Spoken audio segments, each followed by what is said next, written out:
harmonizing with nature. With over 4 decades of changing lives, your self-discovery archaeologist, get ready to be the best of you with your host, Beverly Zimet. Hello everyone, and welcome to the Beverly Zimet Show, where being that best you just got easier. And wow, my guest today is calling in from Sydney, Australia, and her name is Annie Gibbins. Welcome to the show. Thank you, Beverly. It's great to be here. Yeah, this is amazing. I really love doing the show for several reasons. I get to meet some of the most beautiful people, and they come from all over the world, right? Which is so awesome. You know, and when we're across the pond and across the equator and everything else, sometimes these time zones get to be a little challenging, right? Mm-hmm. Okay. Yep, I'm talking to people all around the world every week, and so yep, it's a juggle, but you know, it keeps it fun, it keeps it real, and you get to while you're getting tired at one end, you get to celebrate someone else having breakfast at the other end. You know, that's true, and I'll tell you, the world has just kind of been, it's been interesting. Let's put it that way, and I guess we can take it and perceive it however we want, right? Mm-hmm. But it's like, okay, so we're in a situation, and it's like true with anything in life, right? It's what we make of it. It's where do we get resourceful with it, right? Yeah. You know, and being in Australia and in the U.S., that's a long distance apart, because you had mentioned it's midnight down there, right? That's right. So it's midnight where you are. It's 8 o'clock in the morning where I am. And it's like, here we are in this conversation as if we were next to each other, right? Mm. And that brings that separation closer together, right? Yeah. You know, and where people really need people. And so I look at, you know, everything that's going on in the world, the upside downness, as being an opportunity to say, hey, how can I take my life that seems to be upside down and turn it right side up, you know, and make it a better place? And that's kind of where, when I started the show, I started it before everything went south, right, shall we say? And, yeah. You know, and so being that best you that you can be, what does that actually mean? You know, and this is kind of like what I like my guests to share, is what your story is and how you became a better you in that story. And even now, especially when we're in this lockdown and this uncertainty in life as to where do we go from here? How do we find a different way to make life still continue to run smooth and really externalize the internal chaos and vice versa, right? Yeah, absolutely. Well, I've had a pretty crazy ride of a life. So I'm 52 now, and I'm the CEO of an eye health charity, and I've also got my own consulting business. But for me, it's all about using things that have happened in my life and some of them traumatic to actually turn them into superpowers, you know, instead of it burdening you and becoming an anchor. It's actually that, you know, that sometimes the understanding that you have in different phases of your life, and because of things that happen to you, you sort of, you know, you can turn them on to being ways that you can really empower others. And so that's where I've seen my life go. I've just released a biography called Becoming Annie, the biography of a curious woman, and it's been an opportunity to unpack my life. I had 2 sets of twins in 2 years in my early 20s, and then another baby, so I had 5 kids and juggled 3 degrees and sort of following my path and what that meant. So I had great desires early on to go, well, how do you become a businesswoman? How do you make an impact in this world? And how do you, you know, achieve your dreams? Like I think all of us do, right? Right. But then life comes by and then goes, oh my gosh, like, yeah, that's right. Well, let's see how you go having 4 kids in 26 months, right? And then I was like, okay, that's getting pretty hard to now try and work out how I'm going to do that. But at every step of the way, it was kind of like going, well, what can I do? You know, and I work with people now all this time, like what COVID, it's like, well, yes, it's terrible, but what can we do? You know, what little things can you actually approach and go, all right, well, I can't see how I can go from A to Z, but I can certainly go from A to B. You know, I can do this one little extra thing. I can invest in myself. I can invest in the business that I've got. I can invest in my family. I can, invest in learning new skills and learn off others. So I've spent my whole life doing that, just kind of saying, okay, well, be curious, right? Be curious about what you can do next. And and it's been an amazing way to live. And it certainly helps me turn myself right side up all the time. Oh, thank you for sharing that, because it's so true and it's so needed. And it's like, yeah, 2 sets of twins in 2 years. Mm-hmm. That, mm-hmm. and that's pretty crazy. It is. I come from a family of 11, so I get it. And I had 3 kids in 3 years, myself, and it's like, wait, whoa, okay. What is going on? Yeah. It's like, okay, I'm not going to follow my mother's footsteps. We're going to fix this situation, right? But again, you look at that in perspective, and I think when you're in that age, that younger age, because I was 21 when I had my first child as well, and it's like, okay, it just becomes a part of life, right? Yes. And so you just go on, you keep on being on, and I mean, that's all you can do. But the thing is when you move through different segments of your life and where you are. I look at my life, and I know a lot of women that are starting, their birthing, motherhood, like in their 30s, and some even in their 40s, and I'm like, wow, I'm so glad I had mine, in my early 20s, because it's like, now I got all this fun time, and all this free time of mine, right? And so for me to think of, just even the thought of starting over. I have grandchildren and I have great-grandchildren. So you said you've been on the planet 52 years. I've been on the planet 70 years, right? Wow.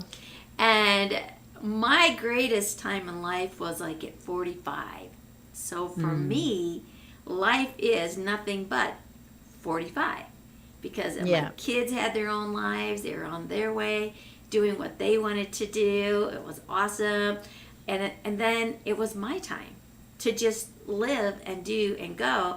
And I've been on the go ever since, right? But it's a mindset. So when we look at the things that are happening today, with the COVID and all the uncertainties and the drastic changes that happened, like instantaneous. It wasn't something like when we work with our life, where it just kind of moves right along. It was just like, boom, right? No forewarning, no nothing, right? Life has changed. Yeah, exactly. In every way imaginable, That's what you thought wasn't possible, moving offices completely off-site, or doing business in whole new ways, or going global, having conversations like this all the time. It's a whole new world. But I'm like you, Beverly, I'm a bit the same, because I had my twins when I was 23 and 25. And so that same thing in my 40s, you suddenly get, for me, I recall, I look for success, balance and happiness. If I feel successful, I'm balanced and I'm happy. And I very much sort of found that in my early 40s because you suddenly have time to find yourself, find what makes you tick. You're not doing things, you're not meeting friends just because they had babies at the same time and you met them at mother's group, or they're the parents at school. You suddenly go, oh, for me it was like, I discovered I loved hiking, and then I met all these women at in hiking groups and stuff, and I'm like, oh my gosh, they're like me, like actually, yes. And suddenly like, oh, they're crazy and they love going out in storms and climbing mountains and doing all this stuff, or the women I've met through coaching and mentoring in business, they've got that same inquisitive mind of, oh, what if I tried this, and what's your experience here or there. And it's so interesting that that's actually made me more joyful, and I've kept it that same age. Yeah, once I found that, I've actually kept that going. As I've aged more, I still feel the same as you. Right. That early 40s age of I know what I love, I know what I enjoy, I know what my gifts are, and it's a really good place to be. I think the advice is happen earlier. We need to get women taking time out to do that earlier. Well, now is that time, right? And you made some really good points, where you're feeling that, who am I, right? And there's a lot of time opportunity right now to really discover, right? But then again, it's like, where do you go? How do you find it? My journey into my self-identity started in like 1974. I had lost my identity, and I'm sure you can relate with this as well. You become a mother, right? Yeah. And all of a sudden, that's all you are. Oh yeah, you belong to so and so because you're married. Oh yeah, you're so and so's mother. Oh yes, you write for the newspaper or whatever. So it's everything by association, and you're like, oh wait a minute, what about me? Who am I? And my identity loss took me really deep into a depression. It's like, this is not the way Beverly was planning to live her life. She was not going to raise a house full of kids, right, and follow in her mother's footsteps. She wanted adventure, she wanted fun, she wanted excitement, she wanted all these different things, right? And this dead-end marriage, again, this was the little rebel me, and it's like, I was told not to do something, I was going to do it no matter what, right? Oh my goodness. But, again, I look at that as also being an asset, and really utilizing it in the manner which it was designed for, right? And that's discovering the self as well, right? Yeah. So when you look at your assets, and I don't know, maybe you find this, maybe you don't, but I have found working with clients that to recognize their assets, it's almost like they feel like they're bragging, and so they kind of want to shy away from it. Where in essence, when you really understand what those assets are, and you can take those assets, begin capitalizing on them, you find that true self, and you find true joy in adventure, right? Would you agree with that? 100%. When I first set up my consulting business, my business is called Lipstick Consulting, so I had that as my website, and it took me, a good nearly 6 years, 10 years, to suddenly someone came up to me one day and went, I don't know why your website is that. You're the brand. Annie Gibbins is the one we want to speak at events. We want to come to you. We want to do your mentor and coaching program. And then I changed my website to anniegibbins.com, and it was like this massive shift, right? It's because it was like, claim what you do well, that you are the coach, you are the mentor, it is your name. They want who you are and who you represent.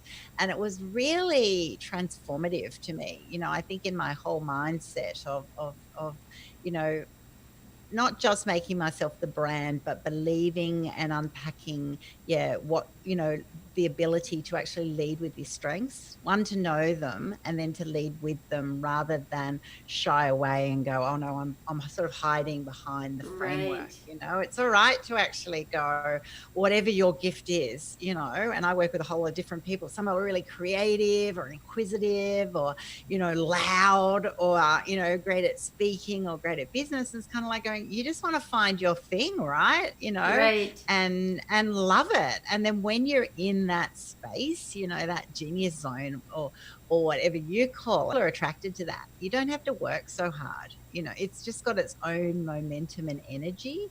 And and that's just been a delight. I love that more and more now. Now I do that for myself and for those I work with. I just love them really taking that time out to go, what just brings you joy? What do you get excited about? What do you wake up at 8 o'clock in the morning and want to do? You want to have your program. You want to, that's what I love doing. So you should do it, and then other people will be attracted to that. And that is a key here. It's so true, when you allow yourself to become that, and to recognize that it's okay to say, hey, yeah, I'm really good at that, right?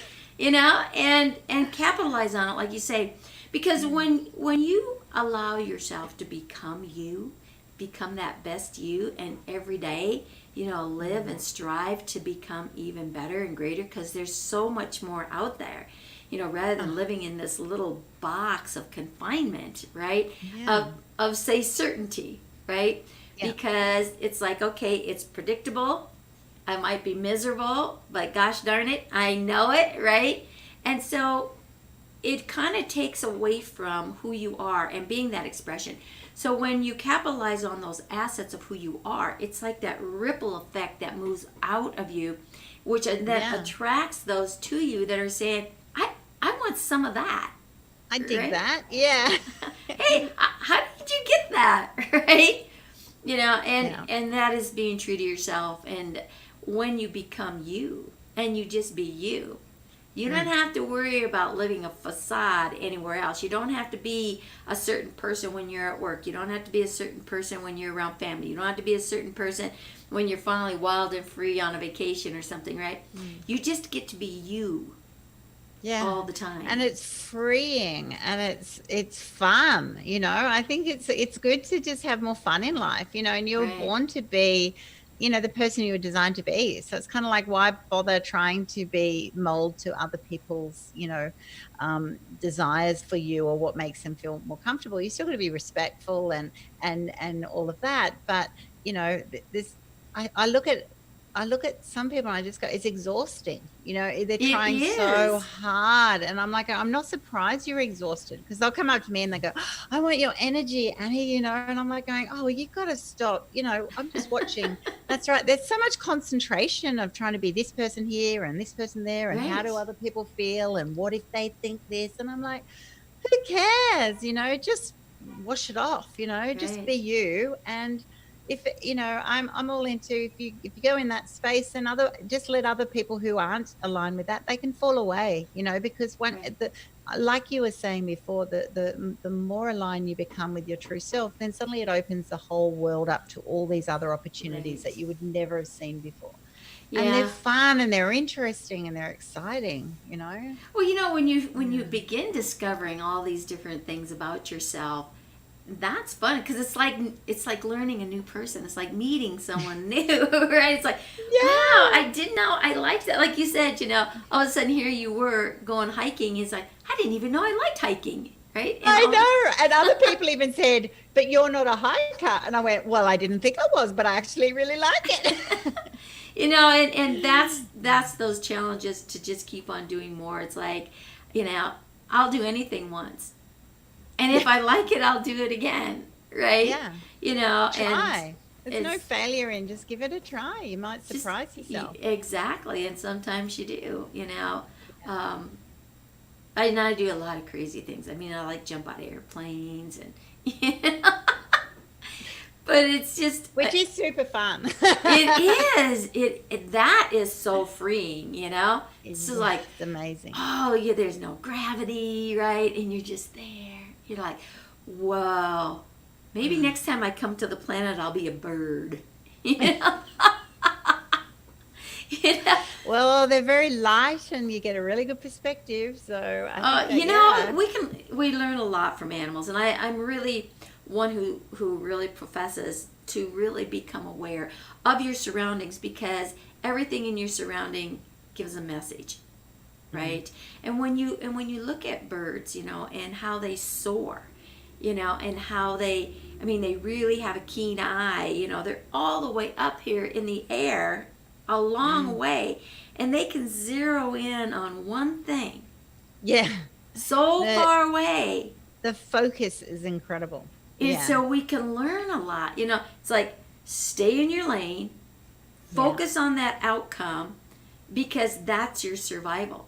Because if they don't eat, right? They don't survive, right? I mean, seriously, right? Yeah. Food is different food. If the consequences is death, then suddenly it goes, well, you suddenly become a lot more focused, So I like those 3 words that I sort of take through my daily practice is, just, clarity, simplicity, and focus. And so that's it. That's exactly what a bird's got, right? So they're just clear they've got 100% clarity of what they want, and we want that. We should be doing that too. What do we actually want to achieve? And then make it really simple. I just want to focus on that. Like, I don't want to get distracted. That's right. I just want to whoop, and then focus and is like right down laser focus, yes. because nothing else is holding you back. And you kind of go, yeah, like it is actually that easy. And if you just straight in, you're not wasting all this energy, getting distracted, going down little tunnels. It's great. It's great. I agree. I love watching birds. Yeah. They're just so fabulous. And we can learn so much with nature, and I work with a program that I designed years ago, and I call it the sacred wheel. It's kind of based off of the medicine wheel, and what it does is it incorporates all the different things, the zodiac, the directions, the seasons, the clans, so it brings all of that together in unity, and how we can actually live our life by paying attention to what our surroundings are and what those messages are, right? I mean, here recently, I'm a big one on numbers. I love numerology, right? And all of a sudden, I'm seeing 444, right? It's like every time I look at the clock, it's 444. It's like, okay, there's a message in this. And when thank goodness for Google, right? And you just Google that in there. What is the spiritual meaning of?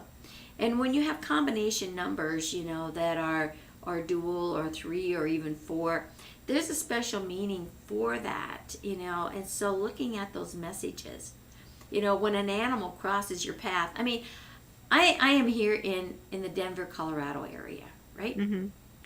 Now, I'm driving down to my son's office because I had my computers and stuff down there for a while. And it was like 6:30 in the morning. And I'm driving down the street in this busy city. And all of a sudden, what pops up in front of me, walking across the road? This big old turkey. Like, are you serious? What are you doing here in the middle of the city in front of me, right? So I definitely had to go look up turkey, because that's a very strong message. It's not something that happens daily. I didn't even know we had turkeys in Colorado, right? Well, I found out we did. You do. We do now. At least there was one. There was one. There's probably more. And that thing was big, So for me, whenever something out of the ordinary happens, it's becoming aware.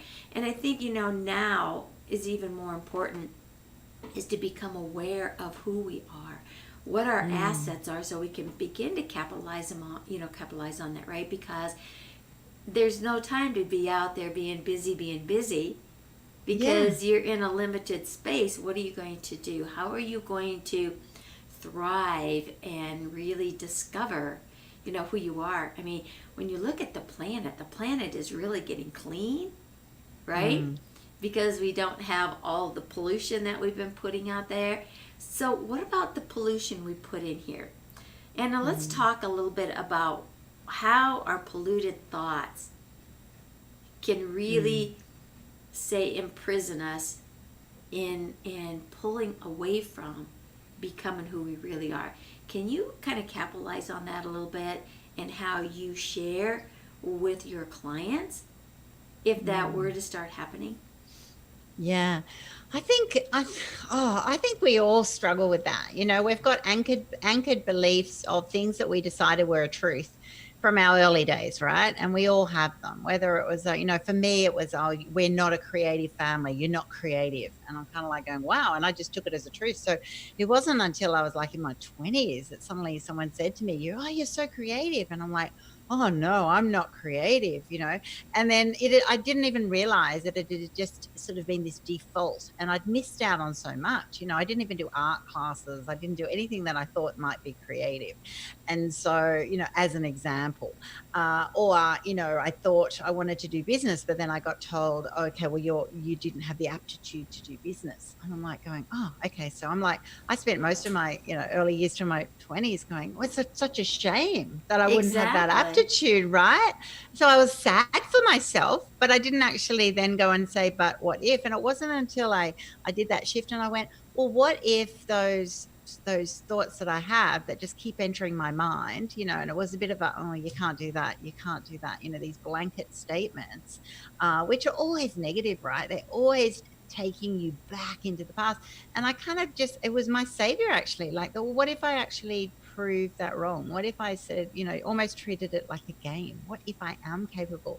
And that actually allowed me to go, every time those thoughts kept coming in, I kept going, well, I'm going to see if I can prove it wrong. And then, as I then did degrees or got jobs, whatever, I'm going, well, who would have thought, and it took me quite a long time. And I know now women, particularly I work with women, that they'll suddenly come out with these statements like going, well, I can't do that because, and it's always from a negative default in their mindset, right?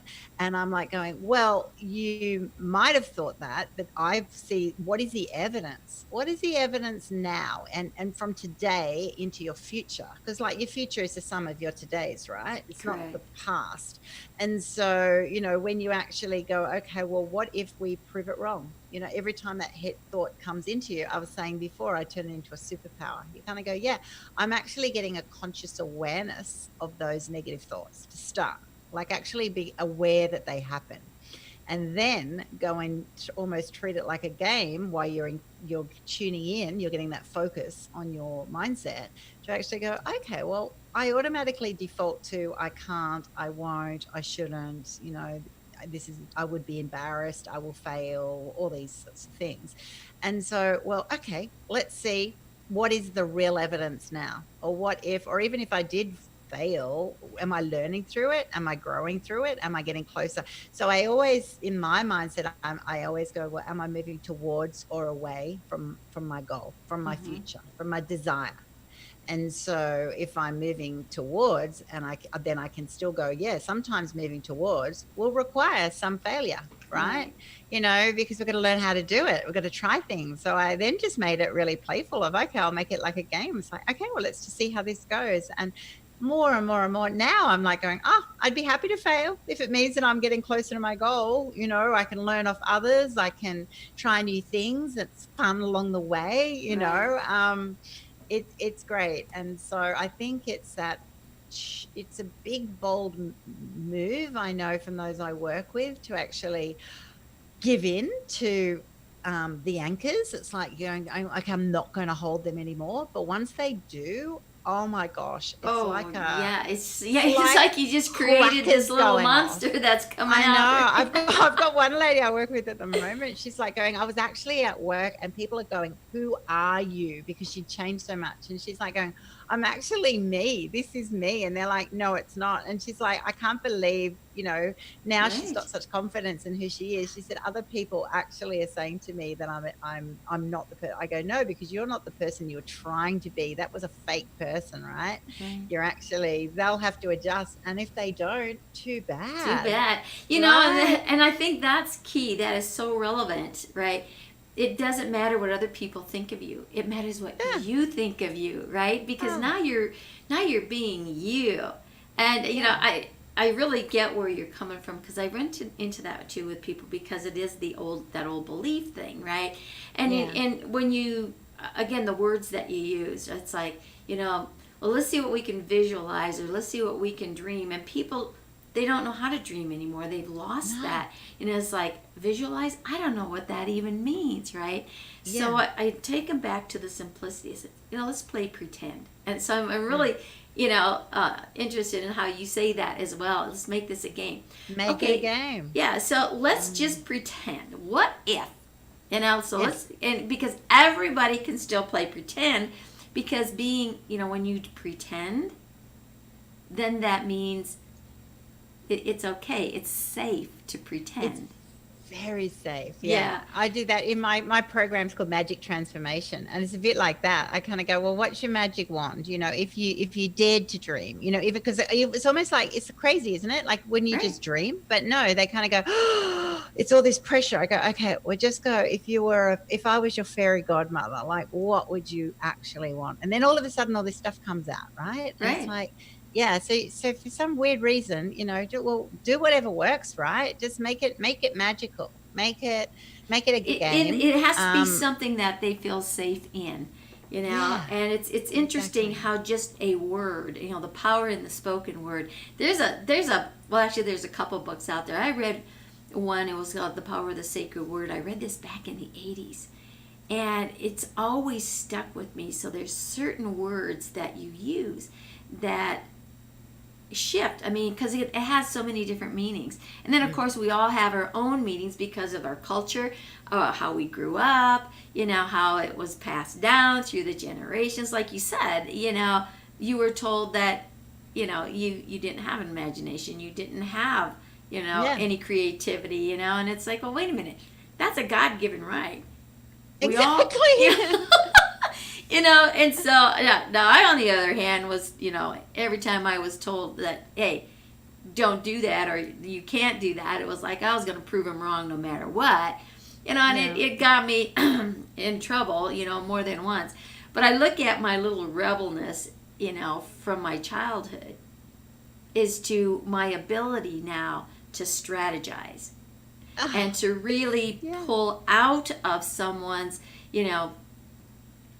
their thinking processes, they're kind of their desires, but they really don't know how to materialize anything, because they're just like, I thought about that one time. I said, one time?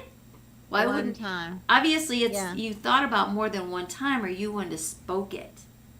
Yeah. So this is something that's just kind of, there, but you just don't know how to capitalize on it. And then you start playing the what if game with them, and they're like, how do you get any of that stuff out of that, right? So to me, that's like an asset. And this is one of the reasons why I really love the show, is to have this conversation just flow and just really kind of discover, who each other is. Because we've never seen each other until we started this show, about 30 minutes ago, maybe. Exactly. Right? And you can just find out all this stuff. I know, and it's fascinating. And you know what? It is fascinating. We're really not that different from each other. No, I'm always a little troublemaker and that rebel sort of spirit. And I laugh. I tell my kids, all my school reports would do better if stopped talking. And I'm like, that little teacher comment, Annie would do better if she stopped talking all the time. And I'm like, well, so it was always like, you're in trouble because you're just chatty, but I was inquisitive, right? I was like that kid who went, well, why? But why? What if we did it this way? And they're like, just stop talking. And then now what do? I speak to thousands of people, and I, run big events and do all this sort of stuff. And I go, well, there you go. It was my natural gift that for some reason, if it didn't fit in the box of a school classroom, suddenly it's like, well, it's a problem. It's a bad thing. And I used to tell myself, I've got to stop talking. I've got to, stop this, whatever. I'm like going, but I've just got so many thoughts and I've got to, So it's this weird thing that for some reason, like you were saying before, we get trained or made to feel that we need to suppress the things that are within us. And it's like, no, you've been made in this unique way. I'm like, well, everyone has the opportunity to be anything. Some of us have natural gifts in certain areas, but like, even if you're not gifted, like say it's singing or something, but you love it, you might be terrible anyway, but you love it, like do it anyway. You might not get a lot of high selling records, but like not everything has to be the best, right? Most of life is actually just to be happy, just to be cruisy in your space, to be loving life, that your family right there, and your friends, being crazy in your space, being crazy in your space, that is so freeing, so again, it's like, how can you do this? And the inhibitions that we have, right, that kind of hold us back, because we're so concerned and worried about what other people are going to think about us, right? That judgment thing, you know. Well, what if they don't like me? You know what? And the funniest thing about the biggest joke in all of that is everyone else is thinking the same thing. You know, exactly. And they're all thinking the same story. So it's like, really? It's like, well, yeah, that's right. Exactly right. I tell you what, and you do some crazy things, but like, is it that crazy? I had an example this week. So I've got my biography, Becoming Annie, just launched. And so it only launched a couple of weeks ago. And so I've got my night tomorrow night, my Australian launch party. And so one of the ladies from work bought me this easel and said, on the easel, make a canvas of the book. Right. So it arrived today in the post. It's this picture, larger than life of Annie. And it's just so funny. Like, you know, people like were going, oh my gosh, like it's so big. Like, you know, seriously. And it was just funny. It's crazy. Like, I'm like going, oh, imagine that tomorrow night when I'm doing my event and I've got this big thing in the background. And, you know, you can actually go, it's just really funny, right? It's just like, yeah, like just enjoy the moment. And if you're going to put out a book or you're going to do your thing, like do it to the max. Really just, it's okay to be a little bit crazy, a little bit, you know, edgy. And like, if someone doesn't like it, that's okay. their problem, you know. You know what? Lots of people won't, but other people who actually know me for who I am would go, "Oh, that's so you. That is so funny. Like it's so zany, you know." And you kind of go, "Yeah, well, that's right." The more I am in tune with that person, my true me, then I want those people in my life. And the others, it's like, yeah, I don't need to entertain you. I don't need to spend time, you know, energy. Right. It's like if you don't have to like everything of someone else. It's like, it's okay. There's billions of people in the world. Someone is gonna like you. Right? Someone is going to get you. So that's right. the first person that really needs to get you, that really needs to like you, is yourself. Right? Yeah. Because you become that ripple effect of who you are. And that's what you attract. Like attracts like, it really does. Right? So, but when you're really being true to yourself, you're going to be true to everyone else out there. That has a lot to say about your integrity, how you perform, everything. When you are living in truth in here, you're going to live more truth out there. You begin believing in yourself, you know? Yeah. And that's huge. And like you were saying, you know, it takes a lot less energy to be happy, adventuresome, doing whatever crazy thing you want to do, than it is to sit there and worry about what people are thinking about you, what's the next word you need to say, what's the next action you need to take, and oh my goodness, what am I going to do next? You know, all these things, because that lower vibration, it's work. And then people wonder why they have no energy. Right? I know, it zaps you. Oh my gosh. And these people who have to maintain perfect, oh my gosh, that's just way too exhausting.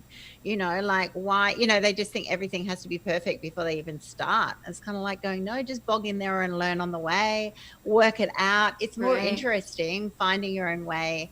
But nothing is ever perfect. Even perfect isn't perfect. Everything is in change. I mean, you look at the planet, right?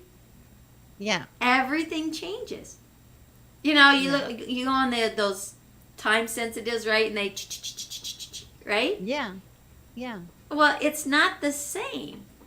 So how could it be perfect if it's continuously changing? Exactly. So the perfection is the change.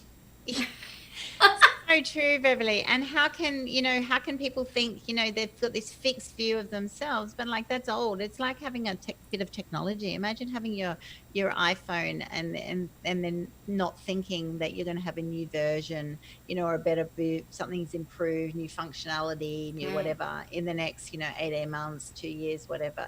You'd look back on something that you had 10 years ago and like it was great at the time. It's not as if anything was wrong with it. It worked for you. Right. But like things change, right? And we change, you know, as we develop and grow, your essence is still there. And it's about tapping into who you always were and just becoming more comfortable in that person and going with your strengths, more expressive, nurturing you. More, right? So bring out that essence. And then also as you develop and grow, depending on what happens in life, whatever, then also parts of you do change. And that's a good thing. You want to be developing and changing, right?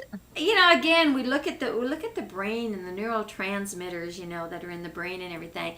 When we stay in that comfort zone, that, element of predictability and being the same, don't rock the boat, all this kind of stuff, right? Well, if you don't rock the boat and get out there and swim, you're going to drown whether you like it or not. Right? But so the thing is being able to keep that going, because what happens when you just remain in the same, the brain begins to shrink and shrink and shrink, right? It doesn't have to do any work. Yeah. So what happens is now, we have these diseases that they call Parkinson's, dementia, Alzheimer's, is because we've allowed our brain to just shrink and shrivel up because you're not using it. It's like anything. If you don't use it, you lose it. 100%. 100%. Right? Well, look at muscles. Muscles are a good example. When you look physically, that's right. You work it out, you'll maintain that muscle mass. If you don't, it goes. So you look at the things that are happening today because, the gyms aren't open. That doesn't mean you can't work out. Do you have a set of stairs in your house? Start running up and down them a few times, right? Exactly. Just run around your house, There's so many things that you can do. You can grab something like, okay, here's a bottle of water. You can use this. You can sit at your desk, right? You do whatever. It's that movement. The body. And it doesn't cost anything. No, it doesn't. Free. Yeah, there you go. That's even better yet. So look, all the time you say driving there or driving back. And again, I think it's that discipline, that self-discipline, right? Because you have to want to have it, right? Yeah. You have to have that desire and that drive. What's your driving force?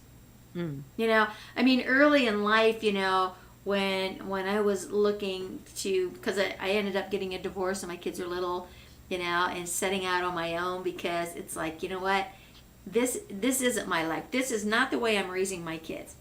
That's not the way life is supposed to be. This is all a dead end. This is not my dream. And when I did that, now you do this back in the 70s, people are like, you didn't do things like that. Well, you know what? I did. It don't matter, because I didn't care. It was like, wait a minute, now it's time for me.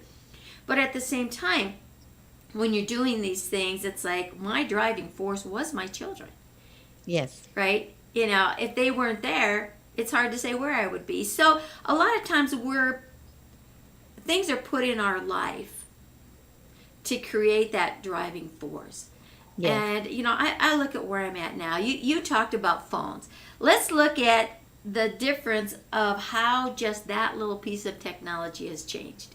Okay. When I was a kid, and I was at my grandma's house, and most people probably don't even know this existed, but there was this big square box, right? Yeah. And it had this little microphone-looking thing, that you spoke into. It was like a little funnel type of thing, right? Sitting there. And then you had this little thing you lifted up, right? A little black handle, and it had a cord on it. And then there was a crank over here. And you had to crank it, and you cranked it slow, and then you cranked it fast. And however many times you went around was the different numbers, right? And then it would ring, and somebody would answer on the other side, right? No joke.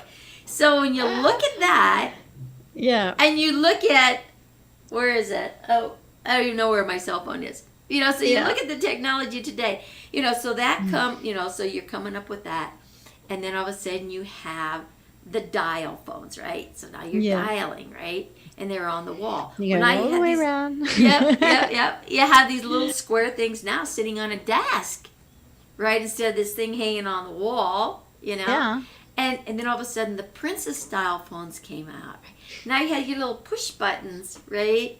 And then all of a sudden, now we can have the ones that just kind of like sit in your little whatever, right? In the cradle. And they were portal, right? I can remember in the 80s when the first cell phone came out. That thing was huge. That's this big old box. You had to hook it up to your car, right? That's how it worked. And one of my accounts, I was selling sandpaper at the time. I had a business in the automotive industry. And he got this cell phone. He thought he was king. Ha! I got a cell phone. Oh, cool, right? And he showed it to me, and I lifted it. It was like, holy cow, this thing weighs as much as a case of tape, It was crazy, right? And he had it for about a month, right? And all of a sudden, he wasn't talking about it. I said, what'd you do with your cell phone? He goes, oh, man, I had to get rid of that. And I said, why? And he goes, I had an $800 phone bill. Like, whoa. What? So back then.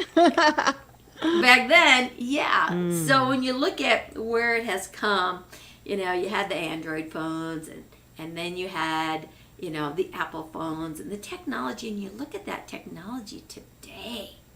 Just amazing. In all different aspects. I mean, even computers. When I graduated college in 69, I was a key punch operator. Okay? That was my first experience in a computer, right? Yeah. So here is this huge thing. I mean, it was like this massive desk-looking thing, and it was tall. Mm-hmm. And you had this spindle that you had to take out and wrap these cards around that you punched the little holes in for certain things, right? And then you put it on that. That was how you programmed it, and you sat it back in, and it would have the day's date and certain things on it. And then you had this huge keyboard in front of you, and then over here on the side, you had like your number pad, right? I mean, it's massive. It's so massive and cumbersome, but at the time, you would have been like, wow. and now, you have a computer in the size of a credit card. Exactly. You go to buy a coffee, and you just pop, pay for it on your phone straight away. Don't even think about it. No. But it's because, like we're talking before, it's because people chose to push the envelope of, well, what's possible next, because they allow themselves to fail. A lot of those entrepreneurs, investors, like they're going, yeah, I did that. I created that because I failed 1,000 times or something. Well, yeah, that's right, because we wouldn't have a light bulb if... Yeah, right? It's like, and everyone would be going, you're crazy. You're wasting money. You're wasting time. Like, how many times have you heard that? I'm sure you'd be like me. When somebody says, you're crazy, I said, I know, and I'm loving it. I know. Time you're so crazy. I was like going, yeah, I know, but it's so much more fun, and I get to work things out and explore, and but and that allows you to just keep going. Yeah, what's next, and that's how all the things that we love, from other people, like these commodities, these technologies, a great example, because those people are driven for whatever reason to go, well, how could this be smaller, lighter, more, more functions, more something. You just kind of go, and if all of those stages were really good. Like, remember when Bill Gates wanted to, he wanted to put your songs in your pocket so that you could actually go on a picnic and just listen to your songs, like, wow, what a goal, and then so that was probably at that time, that's your imagination. Like we were talking before, as you go up, you suddenly more and more things become aware, and that's exactly right. You kind of go, wow, and then you do it, and then he goes, okay, well, what's next, and like, who's to even, you probably couldn't even imagine what sort of bits of technology we'll be having. I'm in health education, and they're talking all about like artificial intelligence, scanning your eyes and your body, or holograms coming in for doctors. Next time we have a COVID, the doctor can just appear, or this or that. Like, who's to know? And they're crazy science fiction-y type. Concept. I like what you're saying there, with, artificial intelligence and stuff. I started working in the virtual reality world, right? So interesting. And actually, this is where business is going. And what we did is, a year ago, I wanted to do my workshops virtually. I had no clue what that meant a year ago, right?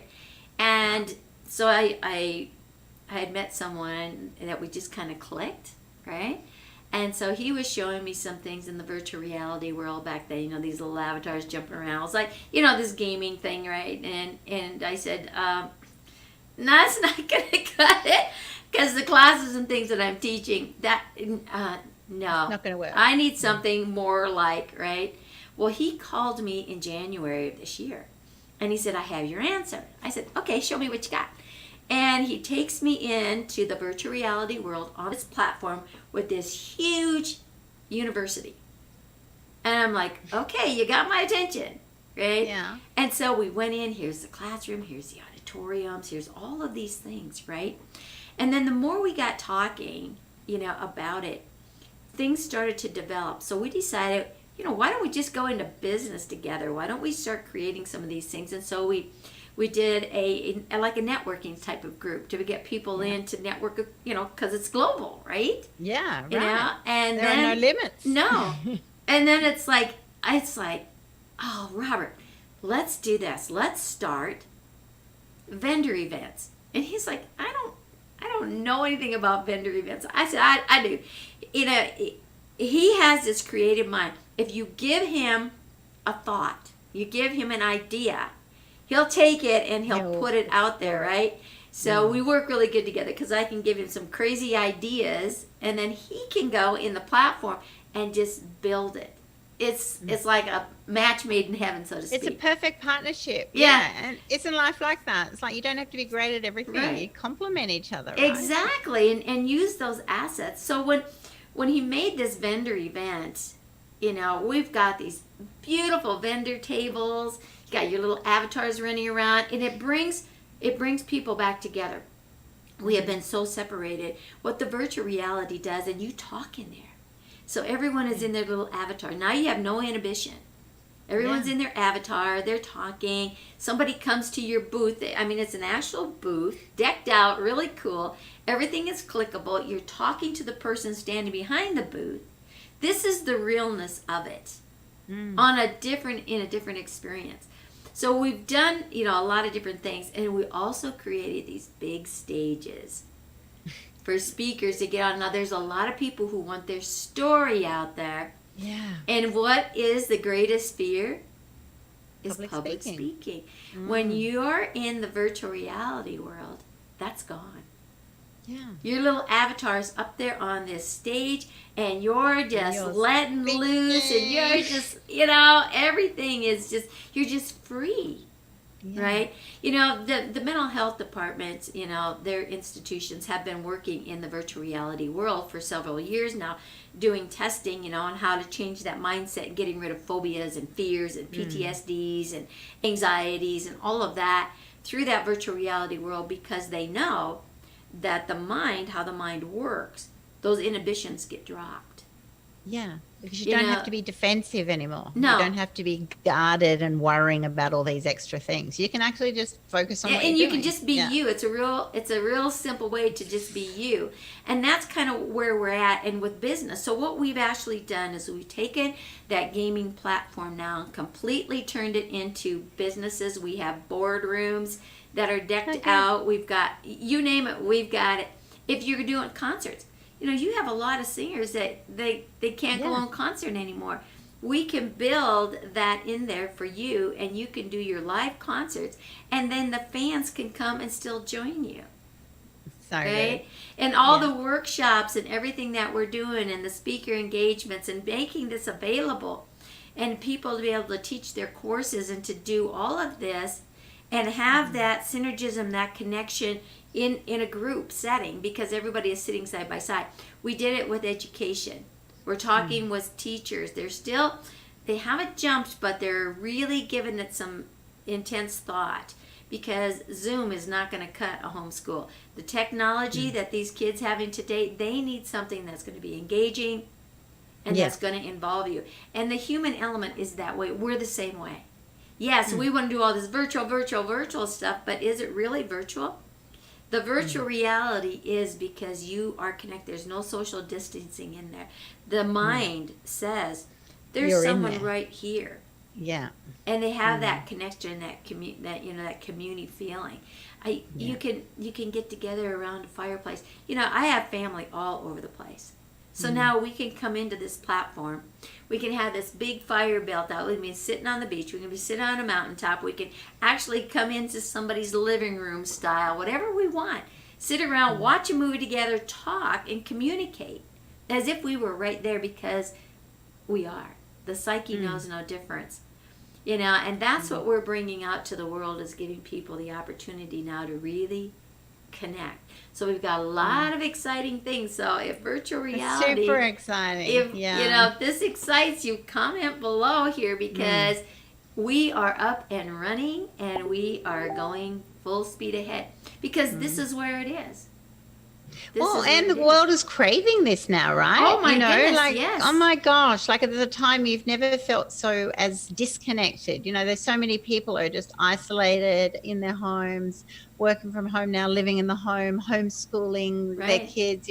It's a time more than ever before that you want to get back to that connection. Get back to connection, right. To have that bond, and the virtual reality can do it. Right, and that's the power of it, Anna. Yeah. Tell us how we can get your book, and congratulations on your launch tomorrow. That's so exciting! Thank you. Big round of applause. My book. Here's my book. So it's called Becoming Annie: The Biography of a Curious Woman, because I am very curious. That's awesome. It's written by the amazing Dawn Bates. So you can get it from dawnbates.com/Annie Gibbins, or just search Amazon for Becoming Annie. So it's pretty global. It had 2.5 million Google hits within 8 days. Oh my gosh, how awesome. Amazing. It's in multiple categories of hot new releases. It's just been an incredible experience just to unpack my life. So you'll hear all about this girl who had lots of negative limiting beliefs bestowed on her. I unfortunately suffered some sexual abuse and other things as well in my childhood, and then how it actually turned it around to have that curious mind of, well, what if I can prove them wrong to start, and then it was like, just compete with yourself, not anyone else, and then to now be in a stage of just empowerment to actually go, what, it doesn't matter if I'm a little bit quirky or fun. I like it, I'm really comfortable, and you don't have to be everyone's cup of tea, but then plenty of people you are their cup of tea. and to just go global. And now I've also got a podcast called Memoirs of Successful Women, and I get to do like this, Beverly. So I get to talk to women all over the globe and just hear their story and find out, so that others can hear their tips and what their learnings were, and to actually create a culture. And it gives so much hope to people, right? Exactly. Just meeting you today in this short conversation, there's so many elements that are the same. I was sexually abused as a child, and it's like, hey, you get over your bad self, right? It's like, okay, that was an event, right?